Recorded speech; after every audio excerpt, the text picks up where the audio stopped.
મહેસાણાના વડનગર ખાતે પીએમ મોદીના જન્મદિવસની ઉજવણી કરવામાં આવી। GMERS હોસ્પિટલ ખાતે અંગદાન અને નેત્રદાનની ભવ્ય રેલી સાથે લોકોએ સંકલ્પ લીધા તેમજ આંખની તપાસ અને 1000થી વધુ લોકોને ફ્રી ચશ્માનું વિતરણ કરાયું, જેમાં ઊંઝાના ધારાસભ્ય કિરીટ પટેલ સહિત મોટી સંખ્યામાં લોકો ઉપસ્થિત રહ્યા હતા।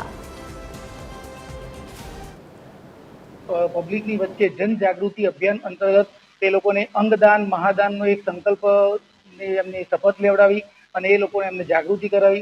અંગદાનની સાથે સાથે નેત્રદાન અને સાથે સાથે આપણે રક્તદાન કરવાની પણ પ્રેરણા મળે એ પ્રકારનું એ લોકોને મોટિવેશન કરાવ્યું। મોદી સાહેબના જન્મદિવસ નિમિત્તે એક જ વાત હોય કે આરોગ્યની દ્રષ્ટિએ લોકોની જે સમસ્યાઓ હોય એ સમસ્યાઓ વહેલી તકે હલ થાય, એમને લાંબા ગાળા સુધી સારવારના બધી व्यवस्था થાય। आज हमारा सुबह से रात तक कितना पेशेंट आ जाएगा, आज सारी पेशेंट को देख जाएगा। वो मेरे तरफ से 1500 से 2000 तक पेशेंट आएगा।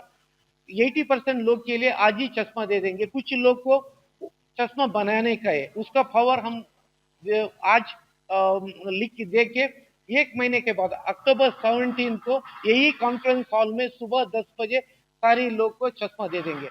आज नरेन्द्रभाई ने हूँ 75 में जन्मदिवस निमित्ते खूब खूब शुभेच्छाओं पाठवुं छुं अने एमनो भगवान एमने दीर्घायु आपे, तंदुरस्त एमनुं स्वास्थ्य रहे अने देशनी सेवा करता रहे अने आखा देशने युवानोने प्रेरणा आपता रहे एवी प्रार्थना करूं छुं।